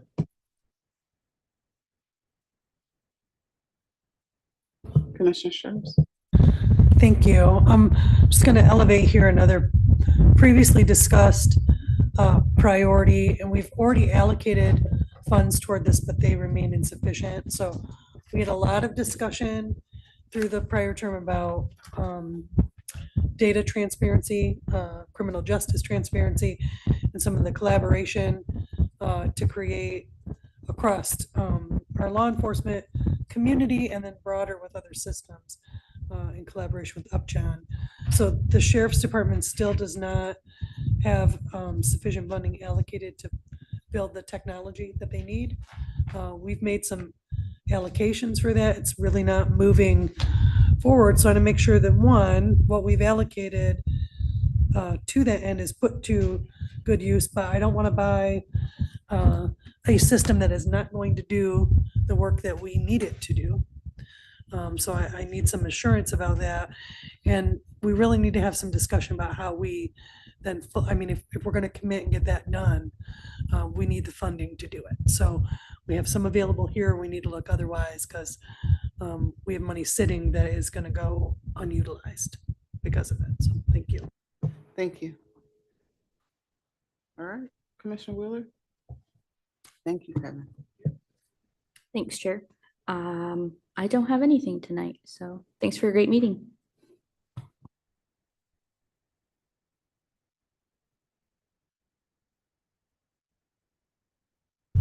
Sorry, thank you, Chair. So I just had a couple of other quick things to share. I was able to attend a conference today and learned some important strategies or some concepts around supportive services for people who are chronically homeless and unhoused. And I think we are on the right track, but there's some opportunity to do some additional collaboration with community mental health, and there's some available funding through Medicaid waiver applications that can help fund supportive services. So I'll be engaging in some dialogue with administration and our housing department because that might be a way that we can sort of maximize supportive services and hopefully sort of identify ways to structure maybe some permanent supportive housing in the community. There are also a couple of items that I had inquired about in the packet. We made some another advance payment to the playground project, and we initially allocated them about $400,000. We're nearing the end of that allocation. We've made some prepayments to them, and I'm hearing now that they believe that they are getting close to breaking ground in 2025, but I just want us to be mindful that we've nearly come through the money we've allocated to that project. And it's a pretty big investment, so we want to make sure that we're prepared to support them getting over the line. And then I've articulated before, but we made some reappointments to the RIC, the Retirement Investment Committee. That is a body in which this board does not engage in any dialogue on the selection process. But I want to keep this board informed about sort of the policy tone and just being educated about the people that are appointed to that committee, whether or not we ultimately have much input, we are asked to vote on it. And they make significant investment decisions for the county. So just elevating to administration, I want to make sure that I and other board members who are interested are just clearly informed about that dialogue and success that we're making there. Okay. And with that, that's all I got. Thank you, Chair. Thank you, Chair. I might have a mouthful. Is it okay? Thank you. So I appreciate everybody who got reelected. I think I was talking to Commissioner Mazer earlier, and she was happy as well. I think we show what bipartisan leadership looks like, although we don't agree on everything. With that, it is the end of the season of giving thanks, and I truly feel nobody should spend Thanksgiving or Friendsgiving alone. So there are multiple resources in the area that are housing dinners. One is a global, excuse me, a global gratitude dinner, an international Thanksgiving celebration held by KVCC at our Culinary and Ally Health Building. It's going to have an international twist on it. K-Rose Kitchen is going to cater, and then all the our international students are going to perform and have some artsy things to do. So if you got little ones you want to bring out, if you don't want to just sit in during Thanksgiving, be sure to check out Kalamazoo Valley. Also, Galilee Baptist Church, they will be hosting a dinner, and this is all on November 21. And excuse me, Ally Health is from 6 to 8. Galilee is from 5 to 6:30. No, I'm sorry. Galilee is from 3 to 6. And they said they have turkey, prime rib, and all the fixings. God's Kitchen of Michigan, the Wesley Foundation at Western Michigan University, from 5 to 6:30. They have turkey, they have the whole spread. So those are 3 different places. If you know anyone homeless, if you know students who may not be able to get home, these are 3 places that are housing, excuse me, Thanksgiving dinner for free. And also, this election had everybody, I think, riled up. And as we come down and figure out what January is going to look like, I really want to encourage us all, because I already have folks trying to talk to me about the 26 budget. I'm like, can we get to 25? It's not even April yet. But just for all of us to remember as we wind down to set some boundaries, and it's okay to say no, especially in what we do every day. Thanksgiving season is coming up, lights are going to come up, and all of us have some type of little ones or grandkids who want everything in the store. So setting that, doing some mindful practices, is that if that's deep breaths, if that's just taking a walk real quick, getting a supportive environment, especially with what things could look like in the upcoming months. People are still kind of frantic of, even our government budgets and what that looks like for us. Also scheduling some downtime, and as we support others, I just want to encourage us all to support our well-being. We take care of others, I believe, before we take care of ourselves, and sometimes we can burn out from that. And with that, I think that is all I have, Chair. Thank you.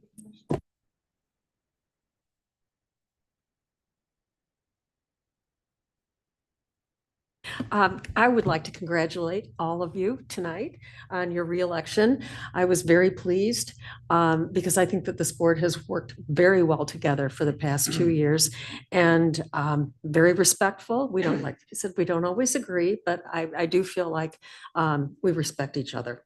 And I'm looking forward to the next 4 years on all the things we can accomplish. So thank you. One other thing, go see Cinderella at the Civic Theater. It's going to be an outstanding musical. So thank you.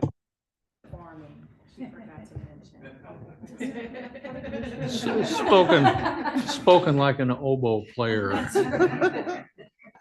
Commissioner Gissler. Thank you, Chair. I have 3 announcements to make. One concerns a meeting at Lake Michigan College, the Mendel Center out in St. Joe, or I guess it's Benton Harbor, actually. Tomorrow night, it starts at 5, runs till 9. If you're there in the flesh, the first hour is going to be schmoozing and punch and that sort of thing. And it has to do with the restart of the Palisades nuclear plant. The Nuclear Regulatory Commission from the feds is going to be there, and Holtec, who is the company that currently owns the Palisades plant and is responsible for the reopening, will be talking. And at 7:30, it'll get turned over to citizen comment. I put on everybody's desk during the break the first annual Doe Derby from the Farm Bureau, and they're hopeful it's going to be the beginning of an annual event.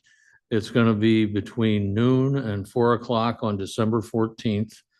And its benefit will be all the venison will be packed up and given to Loaves and Fishes, and any excess monies after the raffles are taken care of will go to Loaves and Fishes as well. So even if you're not a hunter, I'm sure they'll be happy to entertain you and take your money and try to hustle you into a raffle ticket.